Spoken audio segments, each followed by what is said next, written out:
Welcome to More Than a Refresh, a podcast about data and the people who wrangle it.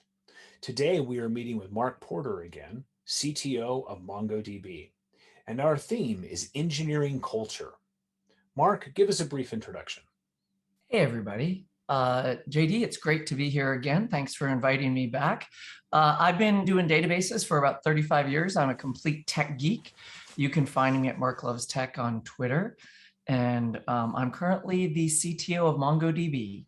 And it's been a great career to get here. But I'm not here to talk about my career today. I'm here to talk about all the engineering orgs I've seen and kind of the good, the bad, and the ugly. And I'm hoping we can have a really fun talk about that.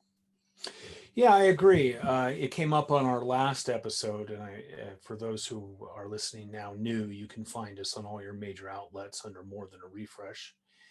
Mark has a wealth of knowledge, has been in this career for 30 years of managing engineering cultures.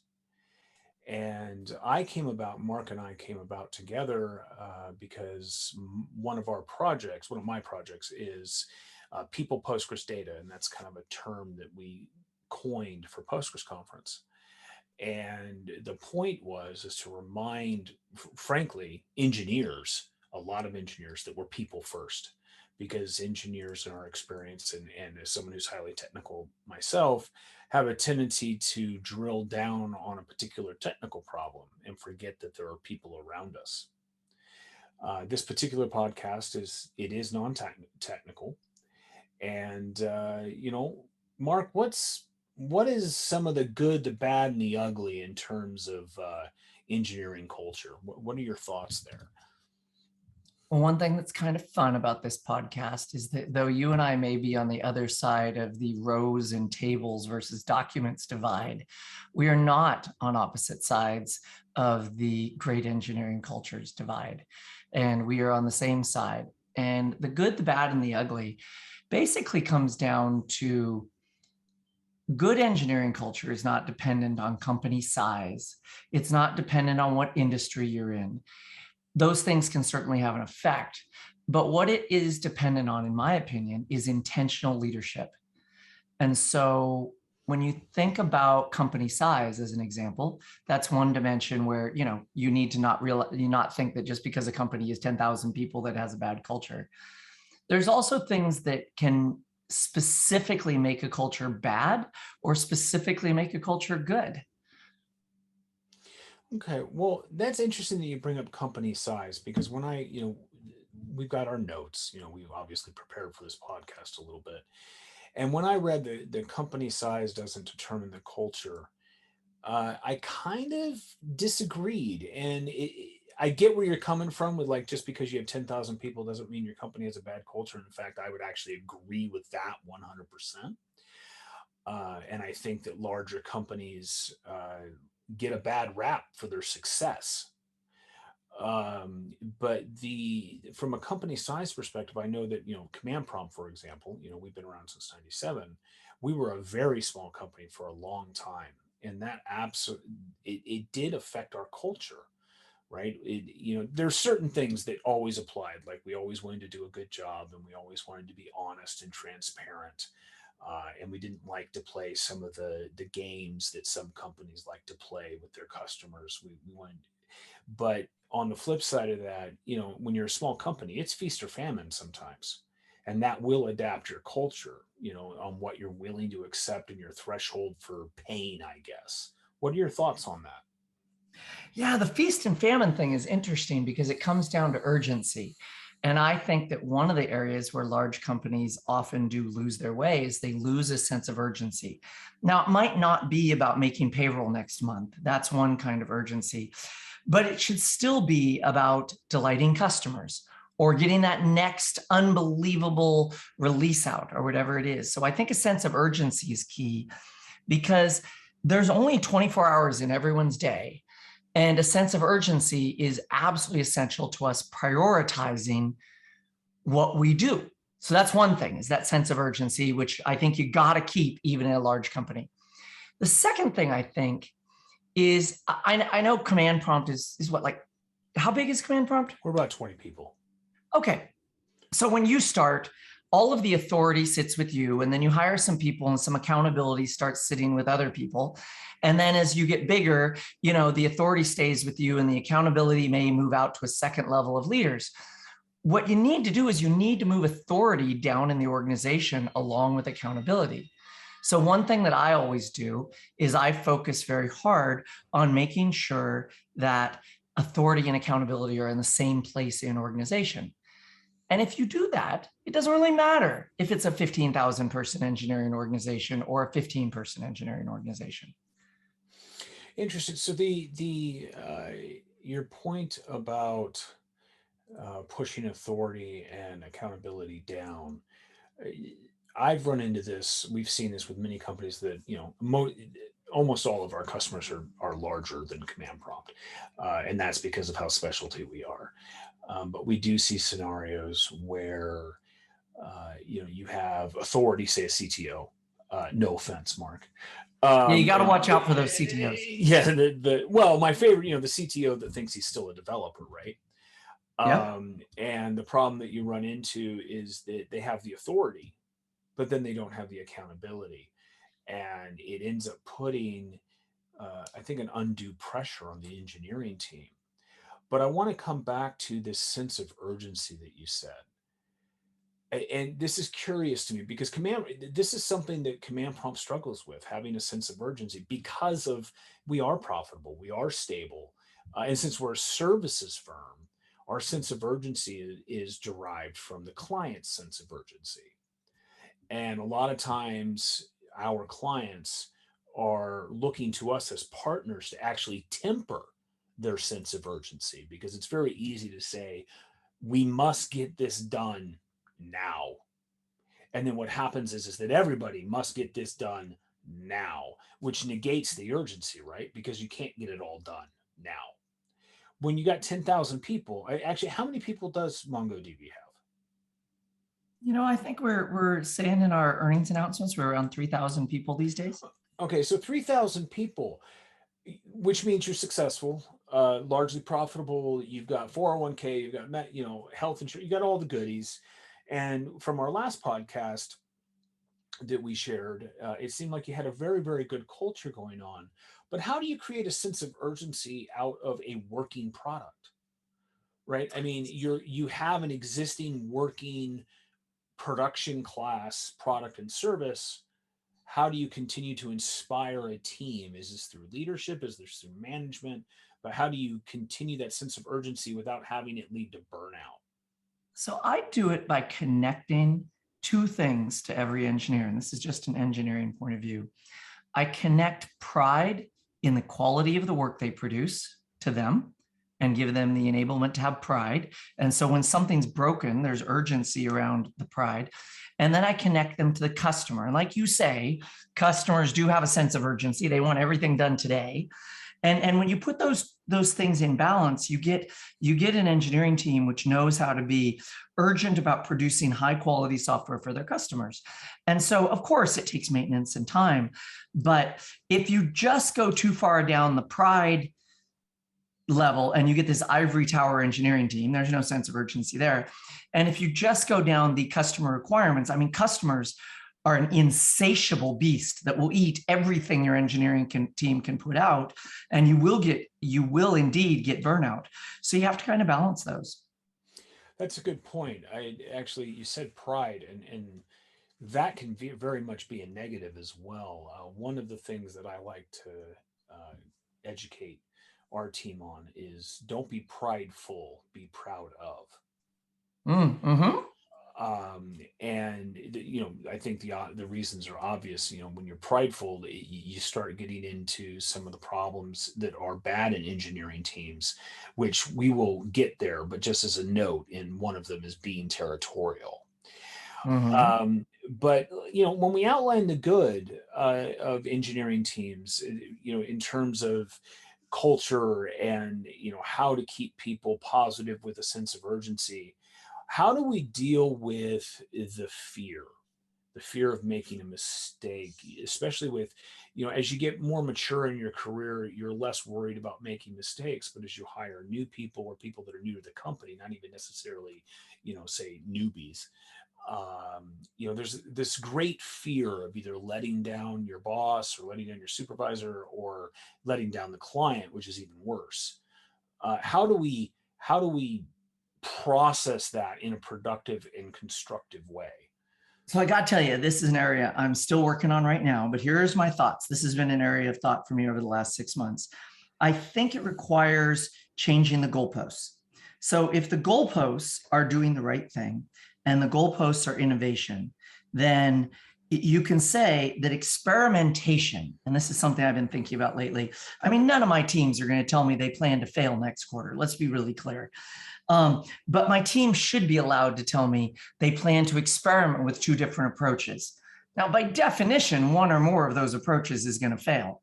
So when we talk about failure, I don't tell any of my teams to fail. I don't think anyone is brave enough to propose failure as a goal.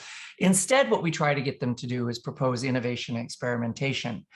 And by definition, if your team says they're going to try 2 things this quarter, then 1 or maybe both of them is going to fail.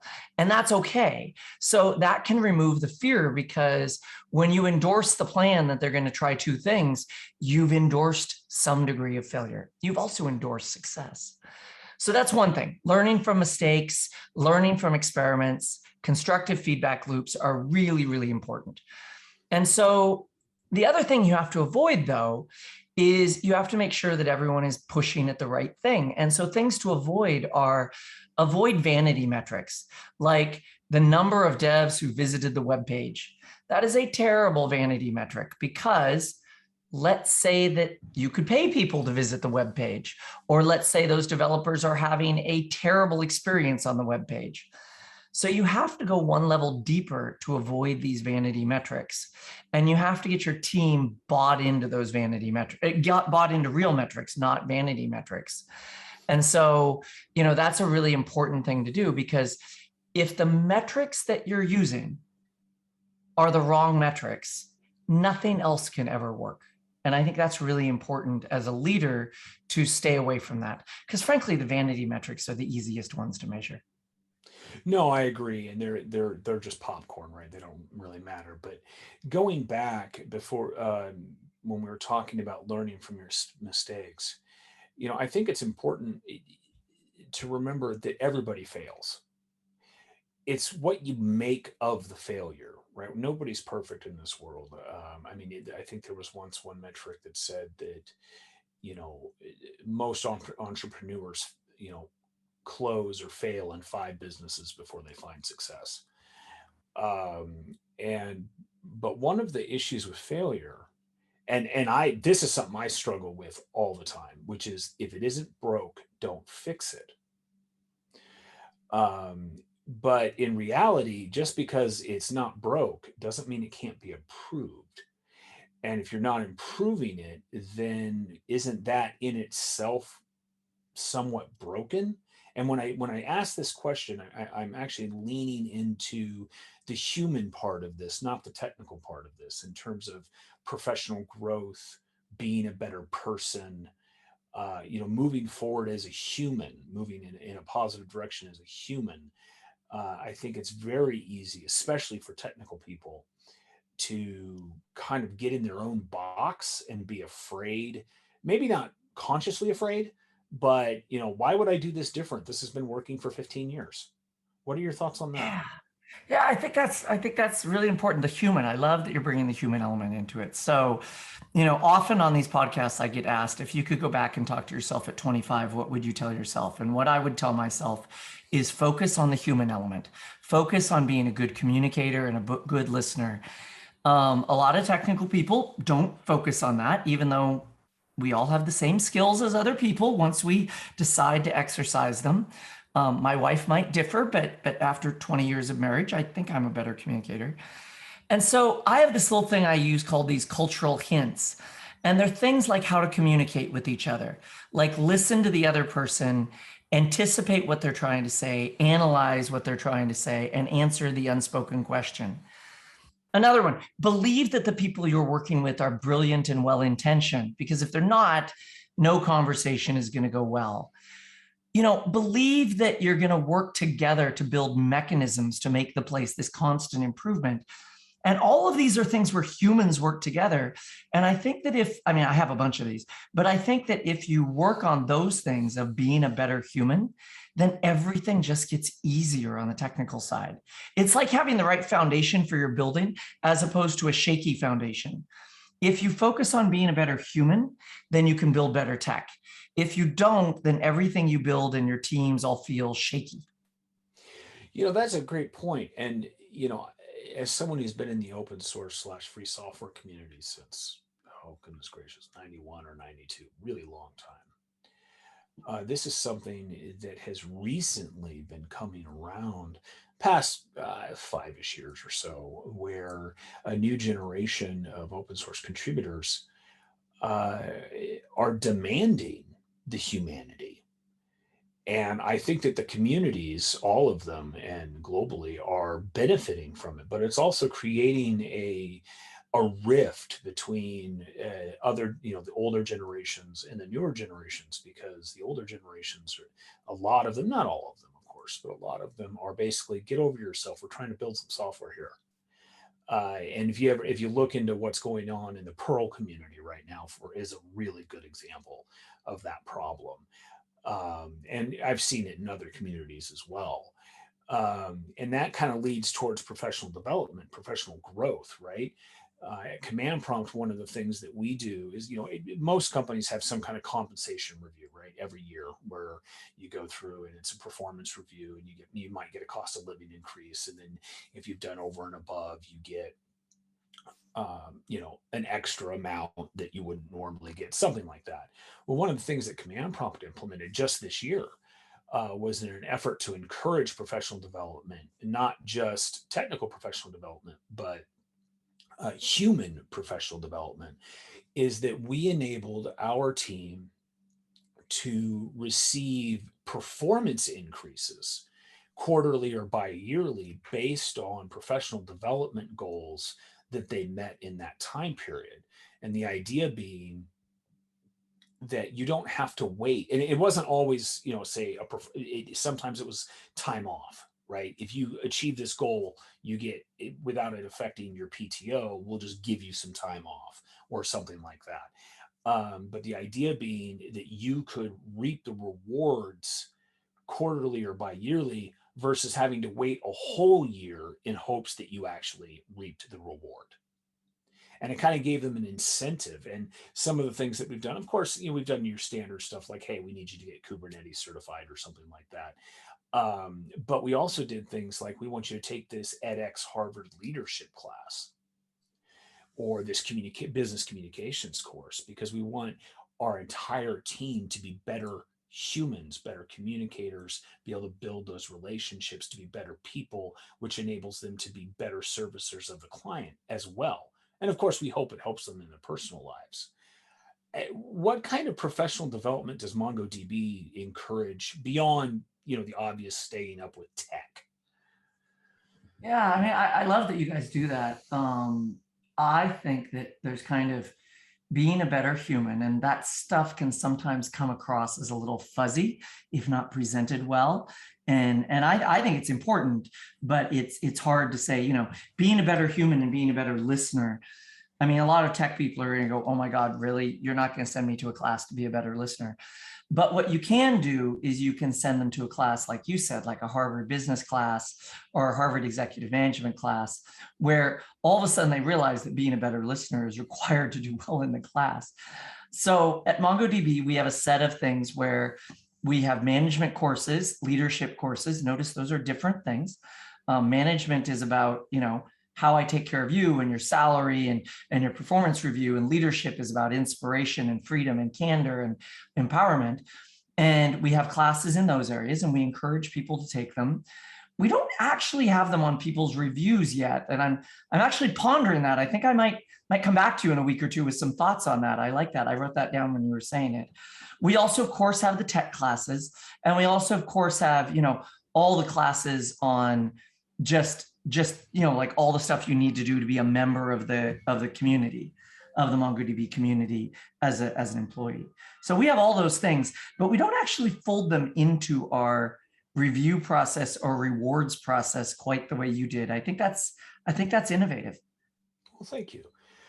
All right, so we did briefly touch on vanity metrics, and I think that anyone in the know, and especially engineering teams, quite honestly, know that how many times a page has been hit isn't really that relevant because, like you said, it doesn't. $1,000 you can have someone build a robot from a bunch of different IP addresses and hit the heck out of the website or the app or whatever. It's not relevant. Um, but there's other bad things that can happen in negative engineering, well, in really any culture, but in this particular instance we're talking about engineering culture. So ass covering in politics or being territorial. What are the, I mean, you would think that it's obvious, but a lot of people go to work with a mindset that I need to cover, CYA in order to succeed, cover your ass in order to succeed. What are your thoughts? How do we grow people beyond that? How do we create a culture that makes that better? Well, I think the first part about it, and it is a real problem, and I've worked at companies and groups where that was certainly the case. I think the first thing to do is remove the reasons that it's created in the first place. So, one thing, for example, is I once worked at a company that said, I don't want people working together because then when promotion time comes around, how will I know which of the three of you to promote? And it's like, really, you're kidding me. So they actually had a company culture which advised engineers not to help each other out. And that just blew me away. That's And terrible. yeah, it's just terrible. And that actually exists. And I'm not going to name the company. And but it's actually written down in their employee guide. And so I think you should encourage people to work together. I think you should tell people, hey, if the three of you all do really well, we'll give all of you different rewards that are appropriate. The other thing I think that's important is to stomp out all signs of territorialism immediately. And territorialism, look, I believe that bullies are most often the most insecure people in the room. And I believe that people who are territorial are often the most insecure people in the room as well. They're not the boldest people. They're not the most secure people. And so you have to figure out why these people are being territorial. Maybe they don't want anyone else in their code because, heck, they don't actually understand their code. Or maybe they don't want anyone else in their code because they don't understand the rest of the code and they don't want to work on anything else. And they think if other people work on their code. And so, and this is not a great answer for this podcast, but when I see territorial behavior, it almost always requires getting to know that person at a deeply personal level to figure out what's going on. There's no recipe. And that's what a leader or a manager does is they go, wow, you seemed really uncomfortable in that meeting. Can we tease apart what was going on there? So I'm sorry, there's nothing magic there. The second thing you can do is you can set examples. And so leaders need to set examples of leaving their egos at the door. When someone challenges a leader, the leader should actually be vulnerable to the challenge and say, wow, it's interesting you think that. Are you saying that maybe we're doing the wrong thing on this team? And just be vulnerable. And instead of a leader coming to a meeting feeling like everyone has to walk out saying, wow, that leader is amazing, I think what they need to walk out is, wow, that leader actually cares about all of us. And that is a completely different goal. And if you walk out with everyone feeling like that leader cares about us, territorialism has a chance to dissolve. Notice I didn't say it dissolves. I just said it has a chance to dissolve. Well, I think that it's human nature to want to hold on to something that you built, right? I know that I've suffered from territorialism in the past. In fact, my life, and this is absolutely true, has gotten so much better since I learned two things. One, I am not a manager, period. It's not. At our previous podcast, you mentioned something to the effect of you need to care about someone's cat. I don't. It doesn't mean that I don't. I just don't. It doesn't mean that I don't. Appreciate that your cat is sick or whatever. But my brain, my thought process is working on a different level, not a better level, a different level. Just because I'm a leader and not a manager doesn't make me a bad leader. It makes me a bad manager because that's not my skill set. So learning to let go of that and allow someone who is a manager to be a manager has greatly driven the recent success of command prompt. So there's that. And I think that if everyone does that, it becomes a lot easier. But further, one of the things that I've learned is what's the worst that can happen? If I walk into a room and I got 6 people and they all want to question the vision I've set forth, the worst that can happen, if I let go of my ego, the worst that can happen is I can learn and have a better vision. I agree completely. I also find, frankly, that when I'm doing succession planning and trying to find future leaders and future managers, the problem is if the current leadership staff is actually really good and actually runs meetings and decides roadmaps and does all this, you get this gap over time where they get better. And the people who report to them, you would think would get better just by example, and that does happen. But it's one thing to see and it's another to do, and they're like a factor of 10 apart. And so what you'll see often happening is you'll see organizations where there is no succession planning. And the leader who's in place is just awesome. And anyone who might be a candidate is so much less awesome. There's no succession plan. And so I find that when you step back, you will often be deeply surprised by how people step into the void. No, I agree. When people are allowed the opportunity, we've discovered this with our team, and there's been a few that haven't stepped up. It's just not in their makeup, but allowed the opportunity, many will step up and surprise you. You think to yourself, when you say no succession planning, part of that's territorial, right? Is that if a lot of people try to make themselves invaluable to the company so that they can't be replaced. But that's a remarkably selfish perspective, because guess what? You could step out the door, fall off your steps, and you're dead. And you've just left this entire company that is employing hundreds, thousands, tens of thousands of families so that they can eat and live and provide for their children. You've just left them in a situation where they may not, or at least not easily, recover from. And it's important that territorialism, regardless of code, if you get territorial about your position and who you are and your reputation or whatever, it's not about, it no longer becomes about doing the right thing or the good thing. It becomes about yourself. And when it becomes about yourself, you're not able to build people. You can't build people if you're focused on yourself. Yeah, that's true. By the way, some territorialism comes from a good place. Like, I really care about the company. I want to make sure we do stuff. I'm not sure you're ready. But yeah, that's interesting. So yeah, no, I agree with you. Don't get me wrong. I mean, but wouldn't that fall under like accountability or responsibility? Not necessarily territory. So I've been working, and there will be a paper coming out on this that I've been working on, which is modeled on a lot of stuff I've read in the industry. And so it won't be my work. It'll be the work of me collating a lot of things. If you learn to speak candidly and low stakes at a company, and that means that everyone just kind of says what they feel, obviously without being insulting or whatever, but they just say what they feel in a productive way, then that sets a base. And then on top of that, if the management and leadership feels like they can give people context, i.e., this is why we think this is important, and then of course listen when the staff comes back and says, well, you're wrong, or here's a tune-up on that. So if you think about candor and then context, and then what happens is you say, well, now that you have the context, I'd like you to solve this problem. Because by the way, I'm a leader and I have 7 groups that report to me, and I think you're group 3 and you need to solve this problem. I've candidly given you all the context. So now you're empowered and you can experiment. We talked about that a little bit earlier. You're empowered to experiment and you're safe. You're safe with the fact that you know everything you need to know. I'm not hiding information from you, and I'm not going to punish you when you try 3 things and only one of them works.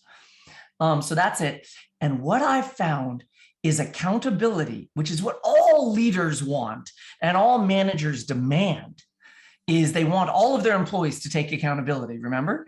And because they want them to be like, hey, I told you to do this, you did it. Even bad managers want accountability. Good managers want accountability. What I found over the last 2 years is accountability just starts seeping out of people's cores. They start taking on accountability. Now, when you aren't candid with them and it's political, and you don't give them context, and you don't empower them, and you don't make them feel safe, all you get is hiding and blaming and territorialism. So to me, that's the recipe that I'm currently working on in my head. And I'm kind of passing every week of my job through that 5-step process. And I'm seeing how it's going. What do you think about it? Well, I think you're right, that empowering your people to succeed, which is basically what we're boiling this down to, is a way for them to either step up or not. And those that step up, you're going to find your leaders, your managers, your senior engineers, and they are hopefully going to produce a positive result. Now, interestingly, though, let's talk a minute about what does it take to get there, because everyone has legions of bad stories of teams that they've worked with, but how do we preempt the bad? Right? I mean, it starts at the interview, right? Yeah, I think this is particularly relevant in light of the great resignation that's going on right now, as everyone is looking at their lives and they're saying, am I in the right place? And during COVID, I mean, I don't really know exactly what's going on there. Frankly, to tell you the truth, I think it's either the great hiring or the great inspiration. If you're at a good company, then it's the great hiring. And then it's the great inspiration because people are now standing up for themselves. So that's part of it, but that's kind of a side note. And I realized I went off on a tangent there. I think when you interview people, it's about chemistry, and it's about, do these people, get along together? It's not about nitpicking syntax errors on a whiteboard. It's far more about, is this a good human being who you want at your company, who also has the good technical skills? And I think that's what really isn't probably focused on enough at the interview, is this a good human being? Okay, now that's actually a very good point. Now you said, chemistry. Now chemistry is a pretty well-known thing, the human chemistry, whether or not you click and things like that. But one of the strengths that we found at Command Prompt is, one, yes, are you a good human?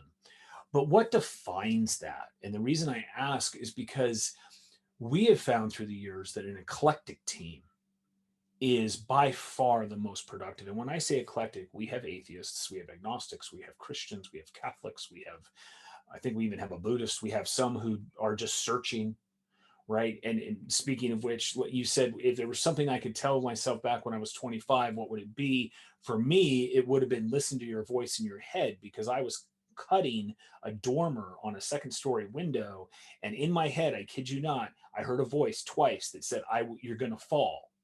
And I said, no, I'm not, both times. I ended up falling, and now I need literally an artificial ankle. They want to replace my ankle. Wow. So, listening, being able to go back when you're 25. But my point there was, what defines a good human? And to me, a good human, number one, cares about other humans. And number two, and this is a hard one, but it can see the bigger picture. Yeah, I think that, wow, this is interesting. I mean, you made it really big with the voice in your head thing. I think what's really interesting here is, and this might come off not great, but I'm going to go there anyway, which is, rational human beings are absolutely necessary. And so people who know how to think, now they might not think like you think, to your point, but they have a mechanism of getting to a point of view. And that, to me, if you get someone in an organization, and the more senior you go, the more the blast radius is, you have to have people who know how to come to a point of view. That may be they write things down. That may be they go stare at a sunset. That may be they vociferously debate in a conference room at a whiteboard. And I think that's important because as leaders, certainly our job is to make decisions every day. And so when you talk about, the best way to preempt the bad starts at the interview, finding good, well-intentioned human beings who know how to do critical thinking is so important. And yet we're so tempted to say, this person knows about distributed data structures and knows about databases. And oh my God, look what they did on Linux. And you may or may not have a good human being who knows how to critically arrive at decisions there. That's wow, you've kind of thrown me there a bit. You're right. You may not have a good human being. And in our market, in our culture, there's a lot of not good human beings that are, I don't want to say idolized. I think that's the wrong term, but let's say looked up to, fan followed, right? And with the shift in the culture, we're seeing a lot more. I don't even know how to put it. It seems to me that in the tech industry, there's been a critical juncture in the past few years where, as you said, being a good human is now a requirement. Whereas before, it was just be a good engineer. And being a good engineer is not good enough because you're limiting the scope of your ability to succeed as a person by being Yeah. just a good engineer. Yeah. Okay, so continuing forward, and this is fantastic. When we set this up, you and I both said, well, now that we have 4 hours of things to talk about, but we don't have 4 hours today. But I do want to talk about healthy companies, healthy company, healthy culture, healthy people, and we've talked about being a good human. But there's something outside of the company that it becomes integrated if done properly, right? And I used to read about Japanese cultures, and there's certainly good and bad everywhere. But one of the things that some Japanese companies do is they have like company-wide calisthenics in the morning. And as Americans, and I'm not suggesting that companies do this. I frankly don't have an opinion on that part. But what I do have an opinion on is the fact that the company drives a mission of self-care. Can you talk to that a little bit, Mark? Yeah, I think there's so many dimensions of self-care. So again, if I'd been able to go back to myself when I was in my 20s, I would have said, figure out how to de-stress yourself. I would have said, figure out how to know what's important to you. I would have said these things, which I think I was ignoring at that time because I was just trying to crank out code. And that's what I was rewarded for, was cranking out code or fixing bugs or whatever that was. And I wish I'd focused a little bit more. Now, self-care can mean knowing how to be a great person. We've talked about that a lot. It can also just mean knowing how not to be a bad person. And this applies to being a parent or a partner or a spouse or a caregiver, as well as being an employee. Know when you're not being your best self and how to navigate back to being your best self. And if you're in a meeting and all of a sudden you're realizing that the whole meeting is pivoting around the fact that people are scared of your temper, you better go figure out how to be your better self, because you're actually hurting the company or the group or the team or the people you care deeply about. So self-care is the route to caring about those around you. And so that can mean I need to go read papers. I have a guy who works for me who says if he doesn't read 3 or 4 papers a week, he just feels bad about himself. I have a lady who works for me who says, I go over my week and I determine where time was wasted on my team. And I figure out how to not waste that time next week. And that's her mechanism for self-care, for being like, this is what's important to me. So I think it's going to be different for every human being.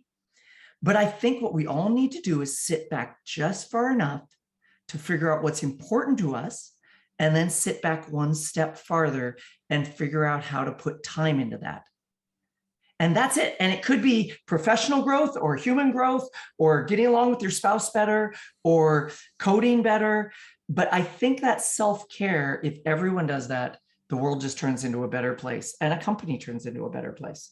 Now, you have to support that because at a company, there are times when everyone just has to knuckle down. No, we're not going to fix that tech debt this week. No, we're not going to do that picnic this month because we don't have the money. But I think that there's a long-term balance that we can have at a company where employees at a company can feel like the company cares about them and cares about them caring about themselves. Interesting. So there's two parts to this. One, the company portion, which I want to address, but also you kind of alluded to the idea that learning, as well as professional development, is a part of self-care. It's a part of good health. And in terms of the company caring, there's simple things you can do as a company. Now, this is a little more complicated when you're, 3,000 employees, in which case you might have to do it departmentally or team based. But for example, one of the things that Command Prompt does is we have book exchanges, but the book exchange is random. The only person that actually knows who is matched up with which team member is actually myself in this situation. And what happens is that a person says, "Oh, Ivan is my book recipient this month," and Ivan doesn't know that it's Debbie that's sending the book, for example. Well, that's Uh, fun. yeah, and Command Prompt pays for it, right? We just set a budget and say each person gets X amount of dollars, and you send them this book. And then what we do is we have a team time via via video conference, of course, where people try to guess who sent them the book. That's fun. Yeah, it's a lot of fun. It's kind of like a Secret Santa, but with book. And we've done Secret Santas too, but it's a little more complicated when you have a globally distributed team, because there's certain team members that can't receive shipments and things like that. But that is one of the ways that our company cares, is that we make it a point, even though we're all remote. No, I've always been remote, or since like '04, that we still connect on that human level, so that we're not just bits and bytes or text in an email or a chat window.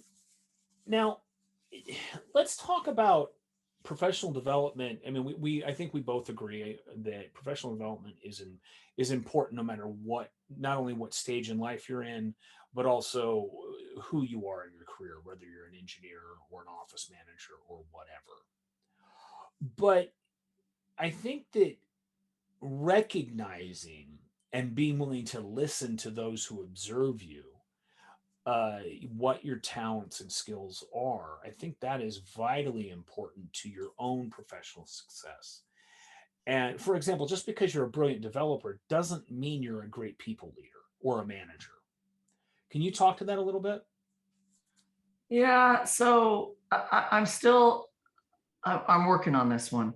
To what degree do you give someone feedback? You have to give it to them gentle enough that it doesn't cause, them to go into a hole. You have to give it to them strong enough that they realize it's important. And so I am a total proponent of feedback. But what we are trying to do at MongoDB, just as an example of this, is we're going to start moving to a culture in engineering where we ask managers to never let a piece of feedback go longer than a week. Some employees might be a 2-week one-on-one, but longer than your one-on-one. In other words, every time you finish a one-on-one, the employee and the manager both know that the decks are clear. And we're trying to keep feedback so low stakes that nothing builds up. So no one's like afraid of their one-on-one because, hey, last week you could have spent better in that meeting. That's not a big deal. As opposed to, for the last 6 months, you've been unproductive in the architecture meetings. That's a big deal. So when I think about getting better, I think about feedback in a way that I can process it. And I know that I and others can process low stakes, regular feedback much easier than high stakes, punctuated feedback. And I'm really working on that with my leadership team right now. I think that's a good point. So with the way that Command Prompt is structured, uh, I don't actually interact outside of some very specific projects. I don't actually interact with the engineering team that much anymore. I leave that to our COO, Amanda Nystrom. And to kind of give I guess, credence or credibility to what you just said, if I say to one of the team members, can we have a call? I have firsthand experience that the impact of that is much stronger than if Amanda is saying, hey, let's have our weekly touch base. Let's see where we're at. Here's the feedback. Hey, this slipped through the cracks. Let's pick that up, because it is weekly. And like you said, it's low stakes and you end up in a scenario where the deck is clear. Whereas if all of a sudden JD wants a call, I think there's this presumed, which I feel bad about, because 99.99% of the time when I want to have a call, it's because either A, I want to chew the fat about some great idea that you had, or B, I need you to tell me I'm crazy for some idea that I think is great that I had, right?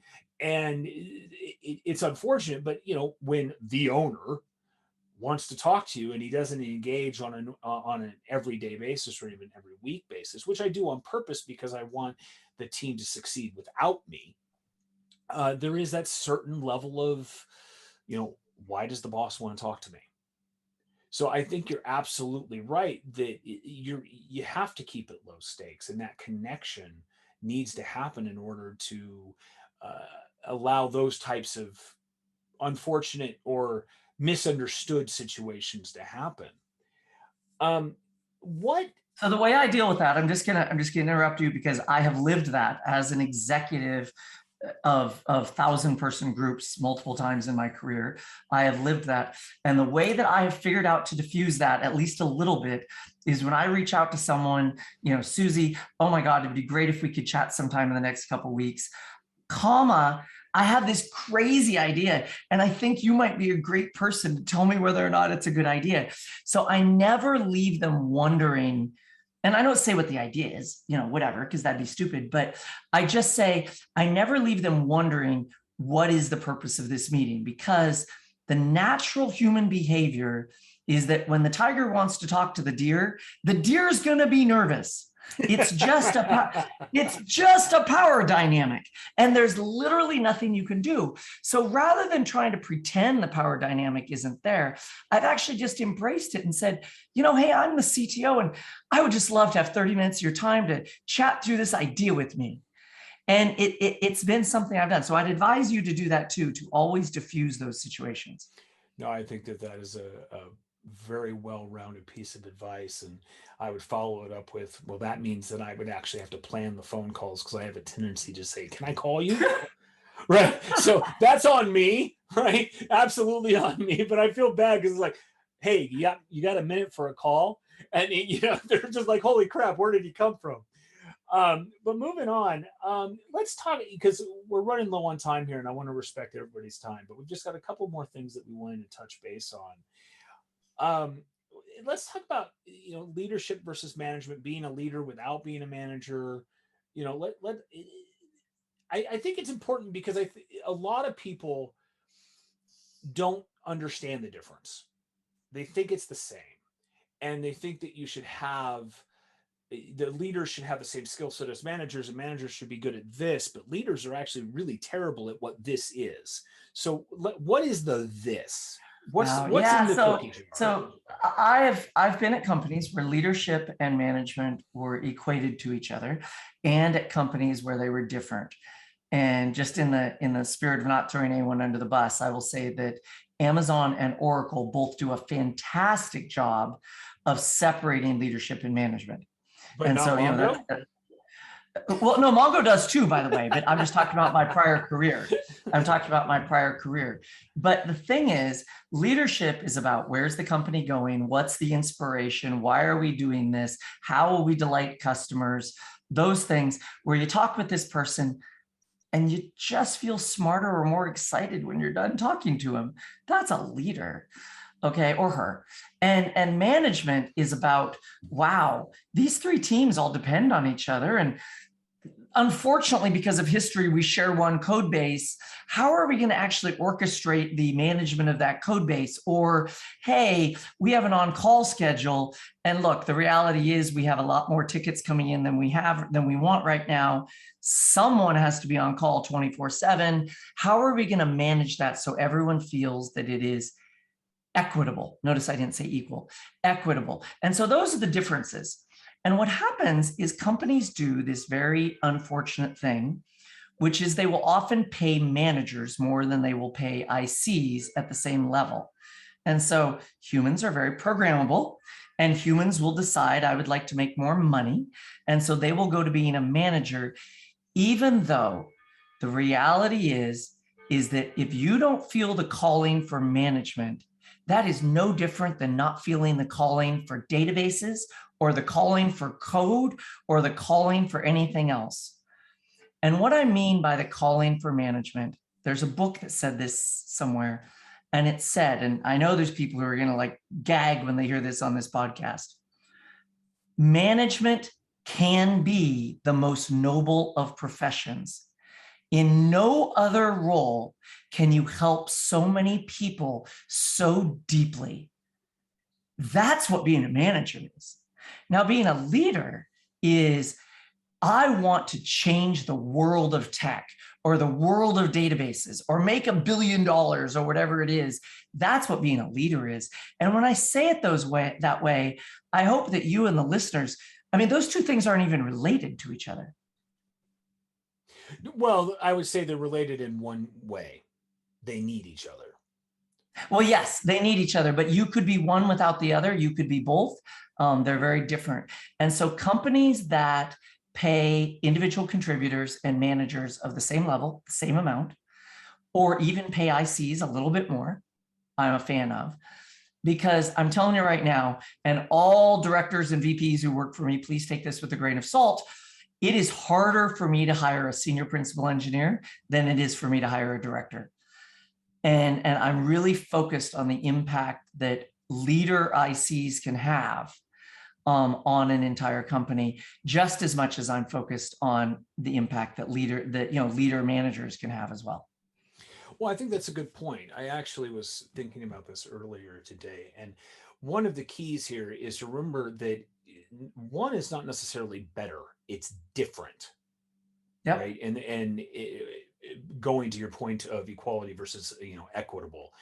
But I have a question for you. I'd be curious, in knowing you, what your response is to this. What is one of the most important roles, if not the most important role, in a school?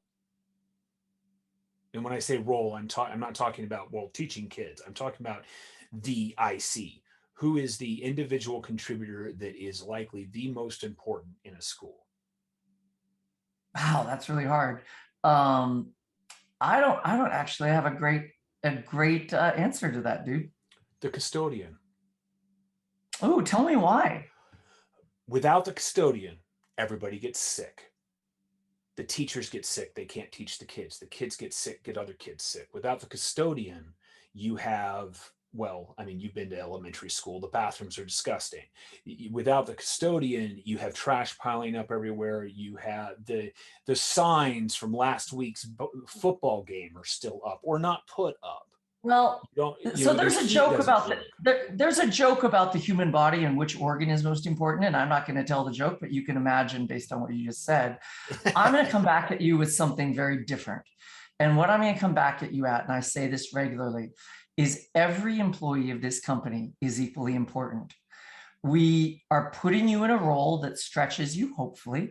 We are putting you in a role that we are paying you equitably or fairly for doing what you do. And without any one of you, the company can't function. And so I think that there's elitist behavior sometimes about which people are more important and which people are less important. I think that every person has a role to play in the success of the company. And so for you, the custodians are equally important to the teacher, to the principal, to the curriculum designer, to the crossing guard that people depend on to get safely to school. No, absolutely. That's exactly what I was trying to say. All Yeah. right, as we wrap up here, one of the things that I think is important with an engineering culture, especially as people adapt and glass half empty versus glass half full, those types of things, is to remember that we are in control of our own behavior. One of the things as a father, and you're a father as well, that I have always said to my kids is you can't necessarily control how you feel, but you can certainly control how you react to those feelings. It's okay to be upset. It's okay to feel territorial. It's okay to, be hurt or whatever. But you still have to be able to reflect on why you feel that way and how to make the situation better, as well as not harm, not necessarily physically harm or even emotionally harm, but harm the goal, right? In terms of moving forward. Just because, for example, you don't like a decision that a manager made doesn't mean that you don't buckle down, pull up, pull up the pants and do the best that you can with the decision that was made. And I think that that's important because teams sometimes have this tendency, especially individuals within a team, that if they're going through a hard time in life or whatever, or even if they just, they were the primary developer for so long, and now someone new is coming in and saying all these things about your code that you don't agree with, and therefore you kind of, you're putting walls up. And instead of putting those walls up, embracing what's happening to you and those feelings so that you understand them, so that you can make better decisions. Does that seem reasonable to you, Mark? Yeah, it seems totally reasonable. It comes back to what I said about candor earlier. Candor goes, sideways in the org chart, up in the org chart, down in the org chart. In our last podcast, we talked about the tree and the trunk and supporting people. And I think that, I have an executive coach and she's fantastic. And I'm calling you out here, Saba. And one of the things she tells me is that it is the most important thing that you can do to speak what you feel and set an example so that others who are on the other side of a power dynamic learn that they can also speak what they feel. And like you said, feelings should not be judged. Actions, behaviors, those can be judged, but feelings are actually just facts. And so I think that in a well-functioning corporation, which is what we're trying to get to right now, if you can't speak what people are actually feeling, you are fundamentally handicapped in solving it and moving forward. And so, we've gone down this whole talk about healthy cultures. And, I think you and I have both been very direct and very candid with each other. And it's these kind of conversations where we all admit that we feel imposter syndrome every day. We all admit that we're not sure about what that person on the other side of the phone meant when they said it. We all admit that, we're struggling at home this week more than last week or whatever. And we become present by speaking it, I think, is one of the most important things we should focus on to have healthy engineering cultures. I agree completely. And with that, this has been More Than a Refresh, a podcast about data and the people who wrangle it. Thank you to Mark Porter and MongoDB for participating and giving us their time again.